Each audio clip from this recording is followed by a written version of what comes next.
the end of a long, emotional day. The emotions of the victory for Jimmy Johnson. When it seems you've been running around in circles. In loving memory all the way. It's always nice to get a call from the front office. Hey, boss. How about that one? This time, Victory Lane was filled with cheers of joy for an extraordinary win. 6-car was coming, but I had 10 angels riding on this race car. Jimmy Johnson has 3 straight victories and is suddenly number 2 in the race to be number 1. But to finish first in the chase, first you have to finish the race. And that is not always so easy. The championship leader is in trouble. Crashing on the back straightaway. In this 5-man race, it might not be a bad thing to be number 6. 3 races. 5 men. 98 points. You thought that race in Ohio was close? Wait till you see the results from Arizona. NBC Sports is live in the Arizona desert for NASCAR Nextel Cup racing from Phoenix, presented by Subway. Hi everybody, our NBC Race family welcomes you to Phoenix. I'm Bill Weber. Rain is forecast for later today. The engines have already fired. The green flag should fly less than 4 minutes from now. 3 races to go in the chase. 5 drivers within 98 points of the lead. Kurt Busch continues to be the championship leader, but last week in Atlanta he finished 42nd, his worst finish in his last 117 starts. Hey, Kurt Busch, the championship leader, starts 28th. He may be leading the points, but the hottest story is Jimmy Johnson. And with that, here's Dave Burns. 4 races ago, Bill, Jimmy Johnson was 9th in the chase for the Nextel Cup. Then he goes out and wins 3 races in a row, puts himself squarely in the chase, now 2nd, only 59 points behind Kurt Busch. This weekend, again, he's the talk of the garage area as possibly one of the cars to beat. If he does it 4 in a row, he'll be the first guy to do that since 1998, when Jeff Gordon performed that feat. To Matt Yoakum. Dave, for Jeff Gordon, it's a catch-22. As co-owner of the 48 team, he would love to see Jimmy continue his winning ways, but as a driver chasing his 5th series championship, he knows the best way to break Jimmy's momentum is to score a win himself. Jeff starts today 3rd in the championship standings, 8th in the lineup. Now, many in the garage area think the 48 has the best car here in Phoenix. Gordon's team, they think theirs is even better. To Marty Snyder. Matt, time may be running out for Mark Martin to win his first ever cup. He is 4th in the championship currently, and his list of Phoenix superlatives very long. He's finished in the top 5 more times than anyone, top 10 more than anyone. He's led more races than any driver at this racetrack, and he has the best average finish. In half of his races at Phoenix, Mark has finished in the top 5. I talked to him just moments ago. He told me today he would be lucky to finish in the top 15. The car not very good. They made several changes to make it better, though. Bill? Thank you, Marty. More than 100,000 people have come out today, despite heavy rains overnight into early this morning and rain forecast for later today, because they know any one of 5 drivers could leave here as the championship leader with just 2 races to go in the chase for the Cup. Let's get ready to go green and go upstairs to Alan Bestwick, Wally Dalleback, and Benny Parsons. Bill, thanks. The championship, obviously the headline story of the day. Benny, Kurt Busch's problem in Atlanta last Sunday really changed the whole picture. Boy, it sure did. It brought 5 other drivers into contention. And walking around the 97 garage area this weekend, not a lot of smiles. They're very businesslike, knowing that they cannot afford another did not finish. But talk to Jimmy Fitting this morning. How are you going to approach today? Go out and try to win the race. Wally, you raced on this track yesterday in the NASCAR Busch Series race. You think grip is the word of the day? Yeah, I wish I had more of it yesterday. This was just very, very difficult to get a hold of. Turns 1 and 2, very different from 3 and 4. You really need all the tires working this racetrack. What I mean by that is the left side's got to be digging. If you want grip, the left side tire's got to be working. The guys that are going to have that today are going to be fast. Couple of pace laps before the start of today's race. 65!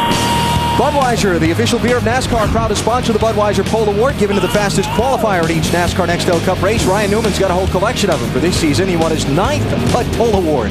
On Friday, Budweiser congratulates Newman for this weekend's race, the latest Budweiser Shootout eligible driver.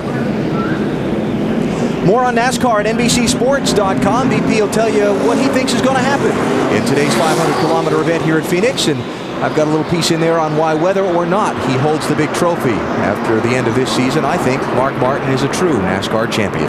NBCSports.com. I'll have to agree with that assessment of Mark Martin. Boy, last week in Atlanta, that 6-car was just dynamite. But as we told you just a moment ago, struggling a little bit this weekend in Phoenix. This is a 500-kilometer race. It's 312 laps, 312 miles around this racetrack. And we've seen it rain in the desert. I can't imagine what we're going to see between the green and checkered flags.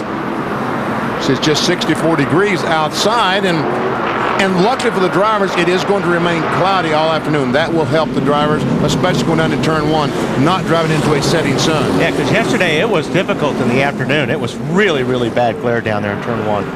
And just a reminder on NASCAR rules, with that threatening weather, there are spots on the radar that don't look too good.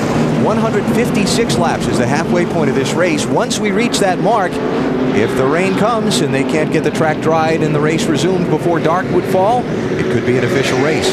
You see pit window 85 to 90. That means that the cars are going to have to make at least 3 pit stops this afternoon if this race should go green flag the entire distance. While these drivers get ready to race, this track has been rained on overnight, so these first couple laps could be kind of wild cards. Yeah, we talk about a green racetrack. What that means is there's no rubber on the racetrack as we look at Mark Martin inside his car. So yeah, it's going to be slippery, and this place is tough anyway, so especially when you get down in 3 and 4, the cars are going to be sliding around a lot. Got to be real careful these for a few laps until you get those pressures built up, because I'm telling you what, some of these tires on the left side, when you go out at first, they look like they're flat. That's how much air is dropped out of these tires right now. As these cars drove off, I noticed the left front tire looked like it had about 10 pounds of air pressure in it. Michael Waltrip, this is a backup car. He hit the wall off turn 4 in practice yesterday, had to go to a backup. And so he goes to the end of the line for the start of this race, along with Sterling Marlin and Kevin LePage, who changed engines during the weekend, a violation of the 1 engine per weekend limit for NASCAR. Pace car is off. 3 races to go in the chase to the championship. Will Arizona be a red state, a blue state?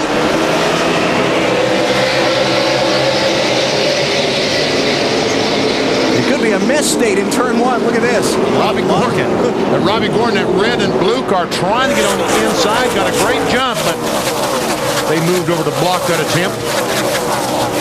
NASCAR race director David Hoots saying, somebody tell Robbie Gordon spotter that was a legal move, but not a very smart one on lap 1.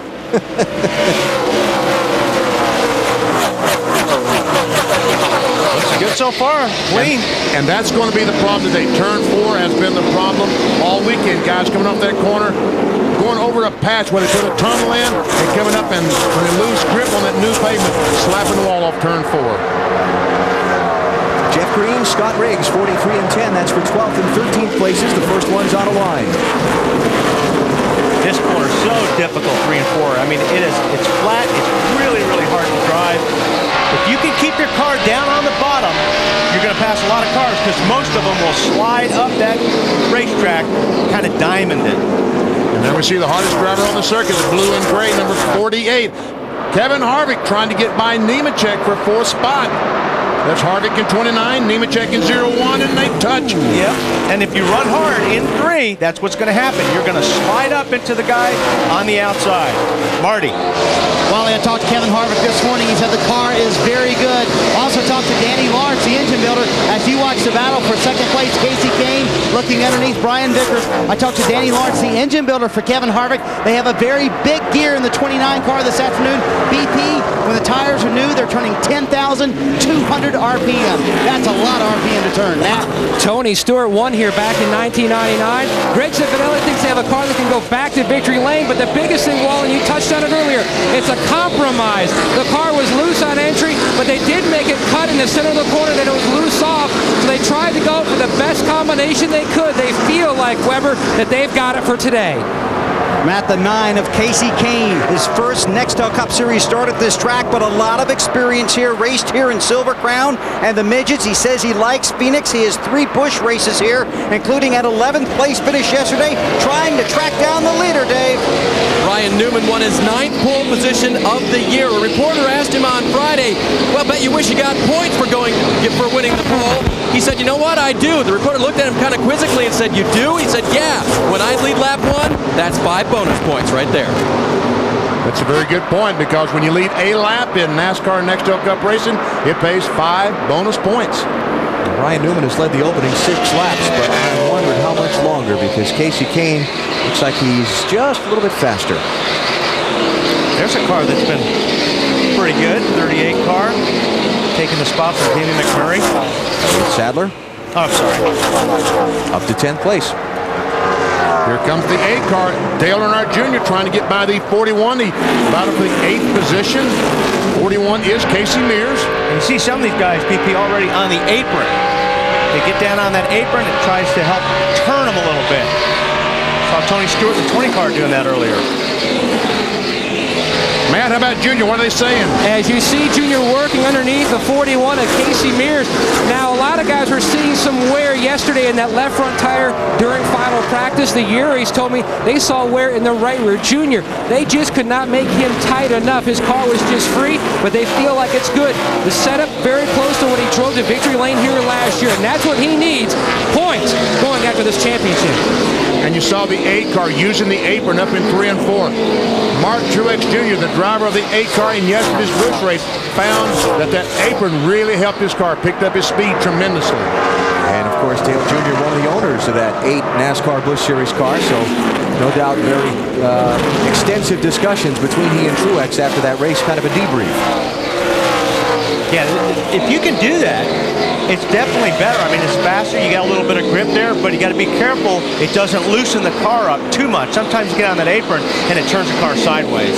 There's your championship leader, Kurt Busch, starting the race in 28th spot, and he is up to 21st as he passes John Andretti. Marty.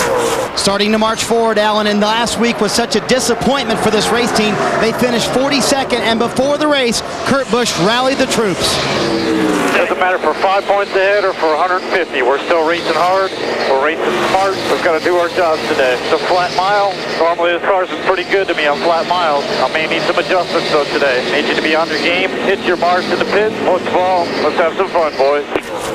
As soon as the race was over with last Sunday, Jimmy Finney had the car loaded, called the entire team into the hauler. He said, listen to me and listen to me now. Atlanta is over with. When we walk out of this tunnel, Phoenix is what is on our mind. This is not a bad weekend. What happened at Martinsville to the Hendrick family, that was a bad weekend. This is just a sport. Let's treat it like it, but let's take it seriously from here out and focus on Phoenix. And as I said, walking by their pit area this weekend, they were very, very businesslike. So Kurt Busch running in 21st spot now. He's chasing Ryan Newman, who has paced the first 12 circuits of this 312-lap race at Phoenix International Raceway. You're watching NASCAR on NBC.